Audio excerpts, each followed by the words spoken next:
So welcome back YouTube. അപ്പോൾ നമ്മൾ നിൽക്കുന്നത് ഹോണ്ട ബിഗ് വിങ്ങിലാണ്. അതായത് നമ്മളെ കാലിക്കറ്റ് നോർത്ത്, കാലിക്കറ്റ് വെസ്റ്റിൽ, അതായത് കാലിക്കറ്റ് ടു കണ്ണൂർ റോഡിലുള്ള ഹോണ്ട ബിഗ് വിങ്ങിലാണ് നമ്മൾ നിൽക്കുന്നത്. അവിടുന്ന് നമ്മളെടുത്തുള്ളത് ഇപ്പം CB300R ആണ്. ആക്ച്വലി ഇത് നമ്മളെ വീഡിയോയിൽ ആദ്യം വന്നിട്ടുണ്ടായിരുന്നു. അതായത് ഞാനൊരു POV വീഡിയോ ചെയ്യുമ്പോൾ ജസ്റ്റ് സൗണ്ട് ടൈപ്പ് വീഡിയോസ് ഞാൻ ചെയ്തിരുന്നു പണ്ട്. അപ്പം ആ സമയത്ത് ഈ വണ്ടി നമ്മളെ കയ്യിലുണ്ടായിരുന്നു. എനിവേ നമുക്ക് പെട്ടെന്ന് സ്ട്രെയിറ്റ് സ്പെക്സിലേക്ക് കിടക്കാം. കാരണം നല്ല അടിപൊളി മഴയാണ് പെയ്യണത്. അപ്പം GoPro ഇച്ചിരി പണി കൊടുക്കുന്നതിന് മുന്നേ പെട്ടെന്ന് സ്പെക്സിലോട്ട് കിടക്കാം. 286cc single cylinder liquid cooled എഞ്ചിനാണ് വരുന്നത്. 6 സ്പീഡ് മാനുവൽ ഗിയർ ആണ് വരുന്നത്. വണ്ടിയുടെ പവർ ഫിഗേഴ്സ് എന്ന് പറയുമ്പം 31.1 bhp ആൻഡ് 27.5 Nm ഓഫ് ടോക്കാണ് വരുന്നത്. വണ്ടി ആക്ച്വലി അവൈലബിൾ ആയിട്ടുള്ളത് 2 കളേഴ്സിലാണ്. ഒന്ന് റെഡും പിന്നെ ഒന്ന് ബ്ലാക്കും. വണ്ടി പൊക്കുമ്പം തീരെ വെയിറ്റില്ല. ഞാനിപ്പോൾ അവിടെ നിന്ന് ഇരുന്ന് വണ്ടി ഇങ്ങോട്ട് എടുത്തത്. അപ്പം വണ്ടി ഒന്ന് പൊക്കി ബാക്കോട്ട് എടുക്കുമ്പോൾ നമുക്ക് ആ വെയിറ്റ് ഒന്നും ഫീൽ ആവുന്നില്ല. പിന്നെ ടാങ്ക് വരുന്നത് 9.7 liters ആണ്. അതിൽ 1.9 റിസർവ് ആണ് വരുന്നത്. പിന്നെ വണ്ടിയുടെ സീറ്റായിട്ട് വരുന്നത് 801 mm ആണ്. ഗ്രൗണ്ട് ക്ലിയറൻസ് വരുന്നത് 157 mm ആണ്. ഗ്രൗണ്ട് ക്ലിയറൻസ് അടി തട്ടാൻ സാധ്യത ഉണ്ടോയെന്ന് ചോദിച്ചാൽ ഗ്രൗണ്ട് ക്ലിയറൻസ് വലിയ പ്രശ്നമൊന്നുമില്ല. പമ്പൊക്കെ ചാടിപ്പോൾ അങ്ങനെ അടി തട്ടൊന്നുമില്ല. വണ്ടീൻ്റെ മേലെ ഇരിക്കുന്ന ആളെ വെയിറ്റ് അനുസരിച്ചിരിക്കും വണ്ടി എത്ര താവുന്നതെന്നുള്ളത്. സീറ്റ് കംഫർട്ട് എന്ന് വെച്ചാൽ ഓക്കെയാണ്. ഇച്ചിരി ഹാർഡാണ്.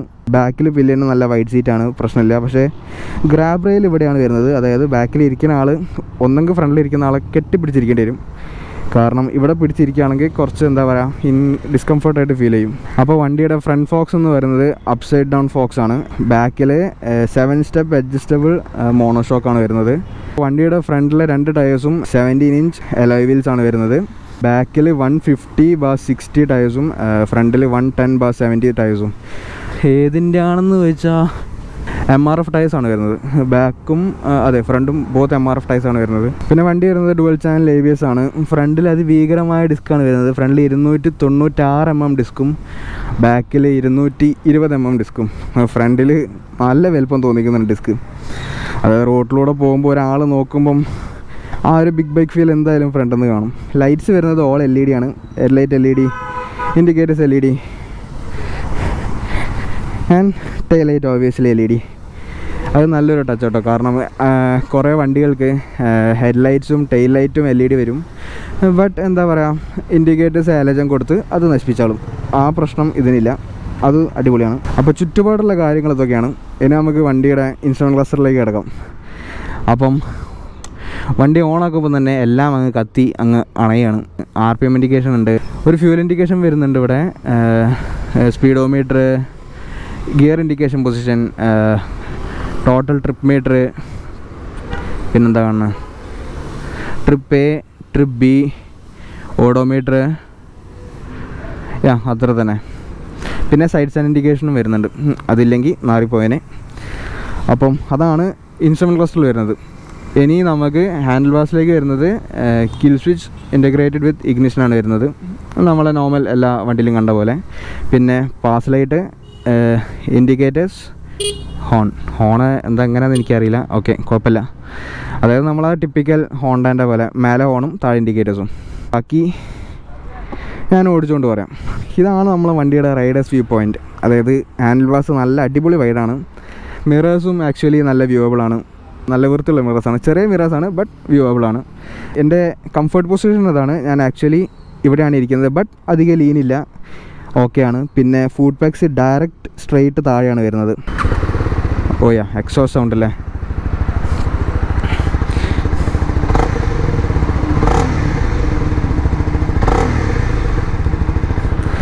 കുഴപ്പമില്ല. നമ്മളെ ഒരു KTM ഡ്യൂക്കിൻ്റെ ഒക്കെ ഒരു സൗണ്ടാണ് വരുന്നത്. നമ്മൾ ഇരിക്കുന്ന പൊസിഷൻ ഒരു അഗ്രസീവ് എന്താ പറയുക നെയ്ക്കഡ് സ്ട്രീറ്റ് ബൈക്ക് പൊസിഷനാണ്. നമ്മൾ ആക്ച്വലി കാല് കുത്തി നിൽക്കുന്ന സമയത്ത് കംഫർട്ടബിൾ പൊസിഷൻ ആയിരുന്നു. ബട്ട് നമ്മൾ വണ്ടി ഓടിക്കാൻ വേണ്ടി കാല് രണ്ടും മേലോട്ട് കയറ്റി വെച്ചിട്ട് നമ്മളൊന്ന് മുമ്പോട്ട് ഇരിക്കുമ്പോൾ അതായത് ആക്ച്വലി നമ്മളൊരു ഇച്ചിരി ലീനായിട്ടായിരിക്കണം. പക്ഷേ ഡിസ്കംഫേർട്ട്സ് ഒന്നുമില്ല. പിന്നെ സീറ്റ് നല്ല ഹാർഡാണ് കേട്ടോ. സീറ്റിൻ്റെ അകത്ത് കുഷൻ എന്ന് പറഞ്ഞാൽ കുഷിൻ്റെ കൂ പോലും ഇല്ല, എന്നിട്ട് അഷ്യൻ. അപ്പോൾ സീറ്റ് ഇച്ചിരി ഹാർഡാണ്.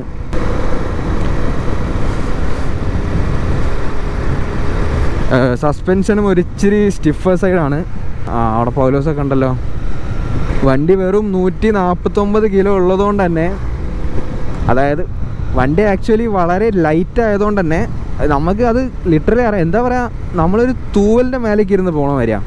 പിന്നെ തൂവലിനൊരു 27 Nm ടോർക്ക് കൊടുത്താൽ എങ്ങനെ ഉണ്ടാവും? അങ്ങനെ ഇരിക്കും. മരണ വണ്ടി. ഒയ്യോ, GoPro is not waterproof. What will we do? അപ്പോൾ എൻ്റെ GoPro വാട്ടർപ്രൂഫ് അല്ല. അപ്പോൾ ഞാൻ കാര്യങ്ങളൊക്കെ പെട്ടെന്ന് പറഞ്ഞു തീർക്കാം. വണ്ടിക്ക് അങ്ങനെ പ്രത്യേകിച്ച് മോഡ്സും കാര്യങ്ങളും ഒന്നുമില്ല. ഡയറക്റ്റ്ലി വണ്ടി കീ ഇടുക, കിൽ സ്വിച്ച് ഓൺ ആക്കുക, കൊടുക്കുക. വണ്ടി അപാര പുള്ളിങ് ആണ് കേട്ടോ. എൻ്റെ പൊന്നോ, മാരണ പോക്ക്. വണ്ടിയുടെ സൗണ്ട് വളരെ അപ്പീലിംഗ് ആണ്. അതായത് നല്ലൊരു താളാണ് വണ്ടിക്ക്. നമ്മളെ പഴയ ഡ്യൂക്ക് 200ൻ്റെ സൗണ്ടൊക്കെ പോലെ തന്നെ ഉണ്ട്. ബട്ട് കുറച്ചും കൂടെ ഹോണ്ടൻ്റെ ഒരു പ്രീമിയം ടച്ചും ഉണ്ട്. വണ്ടി ഓടിക്കുമ്പോൾ നല്ല രസമാണ്. ഫ്രണ്ടിൽ ലൈക്ക് ആ ടാങ്ക് ഒരു അഗ്രസീവ് പൊസിഷനിലാണ് നമ്മളെ, അതായത് റൈഡേഴ്സ് വ്യൂ പോയിന്റിൽ കാണുന്നത്. കാണുമ്പോൾ ഒരു ഫീലുണ്ട്. പിന്നെ ഞാനിപ്പോൾ മഴയത്താണ്, അതുകൊണ്ട് വണ്ടീൻ്റെ ഹീറ്റിംഗ് ഒന്നും എനിക്ക് പറഞ്ഞുതരാൻ കഴിയില്ല. അതിന് ആക്ച്വലി ഒരു മിഡ് സമ്മറിലൊക്കെ ഓടിക്കേണ്ടി വരും. അപ്പോഴേ നമുക്ക് ആ ഒരു ഹീറ്റിങ്ങിൻ്റെ എങ്ങനെയാണ് എന്ന് നമുക്ക് പറയാൻ പറ്റുള്ളൂ. അപ്പോൾ അതാണ് അവസ്ഥ. ഹോൺ എന്നെ ചടപ്പിച്ചാൽ കേട്ടോ. 300 cc വണ്ടിക്ക് ഒരു ആക്റ്റീവിൻ്റെ ഹോൺ കൊണ്ട് വെച്ചാൽ അത് മോശമായി. പിന്നെ ടയറൊക്കെ നല്ല ഗ്രിപ്പ് ഓഫർ ചെയ്യുന്നുണ്ട്. നമുക്ക് ബ്രേക്സ് ഒന്ന് നോക്കാം.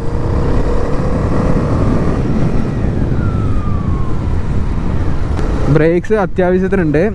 ബട്ട് എന്താ പറയുക, നമ്മൾ ആ പിടിക്കുമ്പോഴുള്ള ആ ഒരു ബൈറ്റില്ലേ, അതൊരു ഇത്തിരി സ്ലോ ആണ്. വണ്ടി 300 cc ലൈക്ക് ഫുൾ പവറിൽ പോയിട്ട് പിടിച്ച് നിർത്താനുള്ള പവർ ഉണ്ടോയെന്ന് ചോദിച്ചാൽ എനിക്കൊരു ഡൗട്ട് ഉണ്ട് അതിൽ. പിന്നെ അതെൻ്റെ ഒരു അഭിപ്രായമാണ് കേട്ടോ. നിങ്ങൾക്ക് ആർക്കെങ്കിലും വേറെ എന്തെങ്കിലും അഭിപ്രായം ഉണ്ടെങ്കിൽ, ആരെങ്കിലും ഓടിച്ചിട്ട് ആരെങ്കിലും ഓണർ ഉണ്ടെങ്കിൽ, വണ്ടിയുടെ ഓണർ ഉണ്ടെങ്കിൽ നിങ്ങൾക്ക് എന്തെങ്കിലും പറയാനുണ്ടെങ്കിൽ അത് പറയാം. ഇത് എൻ്റെ ഒരു പോയിൻ്റ് ഓഫ് വ്യൂവിൽ പറയുകയാണ് ഞാൻ. പിന്നെ ഹെഡ്ലൈറ്റ് എത്ര വ്യൂ തരുന്നുണ്ടെന്ന് ചോദിച്ചാൽ അതെനിക്ക് പറയാൻ കഴിയില്ല. കാരണം ഞാനിപ്പോൾ ഒരു മോർണിംഗിലാണ്, രാത്രി വണ്ടി കിട്ടാൻ വഴിയുമില്ല. കാരണം ഹോണ്ടയായിട്ട് ഞാൻ അത്ര ടൈപ്പ് ഒന്നുമില്ല. പെട്ടെന്ന് ചോദിച്ചു, അവർ വണ്ടി വന്നു, ഞാൻ ദേ ഇവിടെ എത്തി. അങ്ങനെ സീറ്റായിട്ട് വലിയ പ്രശ്നമില്ല കേട്ടോ. അതായത് ആർക്ക് വേണമെങ്കിൽ വണ്ടി ഓടിക്കാം, അങ്ങനെ കാലെത്താത്ത പ്രശ്നമൊന്നുമില്ല. ഈ ഐഡിലായി നിൽക്കുന്ന സമയത്ത് ഇതിൻ്റെ എക്സോ സൗണ്ട് കേൾക്കാൻ നല്ല രസമാണ്. കിട്ട കിട്ട കിട്ട കിട്ട കിട്ട എന്നിട്ട് ഓരോ ബീറ്റ് നമുക്ക് കേൾക്കാം.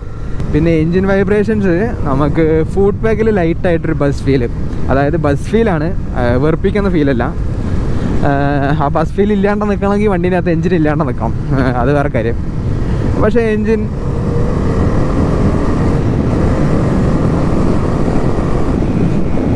നല്ല റിഫൈൻഡാണ്, നല്ല റിഫൈൻഡാണ്. കയ്യിലേക്കോ ടാങ്കിലേക്കോ ഒരു തരി പോലും വൈബ്രേഷൻസ് ഇല്ല. ആ ഫുഡ് പാക്കിൽ മാത്രം, അത് അത്ര വെറുപ്പിക്കുന്ന വൈബ്രേഷൻസും അല്ല. ഓക്കെയാണ്. പിന്നെ ബാക്കിൽ പില്ലൻ ഉണ്ടെങ്കിൽ ഞാൻ പറഞ്ഞ പോലെ നേരത്തെ കെട്ടിപ്പിടിച്ചിരിക്കേണ്ടി വരും, ഇല്ലെങ്കിൽ വേറെ പിടിക്കാനൊന്നും സ്ഥലമില്ല. അപ്പോൾ ഇങ്ങനെ കൊടുത്തു പോണ ടൈമൊക്കെ ഒന്ന് മളി പോകാൻ സാധ്യതയുണ്ട്. സിറ്റിയിലൊക്കെ കൊണ്ടു നടക്കുമ്പോൾ ഒന്ന് നോക്കുക, അതായത് പെട്ടെന്ന് എടുക്കുമ്പം കയ്യിൽ നിന്ന് കൺട്രോൾ പോകാനുള്ള ഒരു പവറുണ്ട്. കാരണം വൻ ടോർക്കാണ് വണ്ടിക്ക്. ആ ടോർക്ക് അനുഭവപ്പെടുന്നത് ആ വെയിറ്റ് ഇല്ലാത്തതുകൊണ്ടാണ്. നല്ല പോലെ ടോർക്ക് ഉണ്ട് കേട്ടോ. കാരണം ഇതാ നല്ല പോലെ നമ്മളെ പുള്ള് ചെയ്തുകൊണ്ടുണ്ട് വണ്ടി.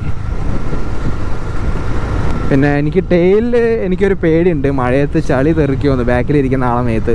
കാരണം അറിയില്ല, ഇനി വണ്ടി യൂസ് ചെയ്യണ ആരെങ്കിലും ഉണ്ടെങ്കിൽ ഒന്ന് പറഞ്ഞാൽ മതി, അങ്ങനെ എന്തെങ്കിലും അനുഭവം ഉണ്ടെങ്കിൽ. പക്ഷേ കുറച്ച് ദൂരം ഓടിച്ച് കഴിയുമ്പോൾ നമുക്ക് കൈയിൻ്റെ ആ ഭാഗത്തൊക്കെ ഒരു ഇച്ചിരി പെയിൻ ഫീൽ ചെയ്യുന്നുണ്ട്. കൈയിൻ്റെ ഈ ഭാഗത്തൊക്കെ കുറച്ച് സ്ട്രെസ് ഫീൽ ചെയ്യുന്നുണ്ട് കേട്ടോ. സ്പോർട്സ് ബൈക്ക് ഓടിച്ചുകൊണ്ട് നിൽക്കുന്ന ആൾക്കാർക്ക് വലിയ പ്രശ്നം ഉണ്ടാവില്ല. ഞാൻ ആക്ച്വലി ഒരു എക്സ്പൾസിൽ നിന്ന് ആ ഒരു അപ്രൈറ്റ് പൊസിഷനിൽ നിന്ന് ഇതിലേക്ക് വന്നിട്ടുകൊണ്ട് എനിക്ക് തോന്നുന്ന ഫീൽ ആയിരിക്കണം. സീറ്റ് ലൈക്ക് ഹാർഡാണെങ്കിലും ആ ഭാഗത്ത് വലിയ പ്രശ്നമൊന്നുമില്ല. അപ്പോൾ ഈ വണ്ടിയിൽ എനിക്ക് ഇത്രേ പറയാനുള്ളൂ. കാരണം നല്ല മഴ ഉണ്ട്, ഞാൻ നൈസായിട്ട് നിർത്തുകയാണ്. എൻ്റെ GoPro എനിക്ക് അടുത്ത വീഡിയോ എടുക്കാനുണ്ടാവില്ല. അപ്പോൾ ഈ വണ്ടിയിൽ എനിക്ക് അത്രേ പറയാനുള്ളൂ, പ്രത്യേകിച്ച് പറയാനൊന്നുമില്ല. അപ്പോൾ എനിവേ ഞാൻ നമ്മളെ വീഡിയോ ഇവിടെ നിർത്തുകയാണ്. ആർക്കെങ്കിലും എന്തെങ്കിലും പറയാനുണ്ടെങ്കിൽ അത് പറയുക, എന്തെങ്കിലും ഡൗട്ട്സ് ഉണ്ടെങ്കിൽ അത് കമൻറ്റിലിടുക. ഇനി യൂസർ ഉണ്ടെങ്കിൽ ആ യൂസറിൻ്റെ അഭിപ്രായങ്ങൾ പറയാം. സോ ചാനൽ സബ്സ്ക്രൈബ് ചെയ്യാൻ മറക്കണ്ട. വേണമെങ്കിൽ ഷെയർ ചെയ്യുക, വേണമെങ്കിൽ ലൈക്ക് ചെയ്യുക. Good bye.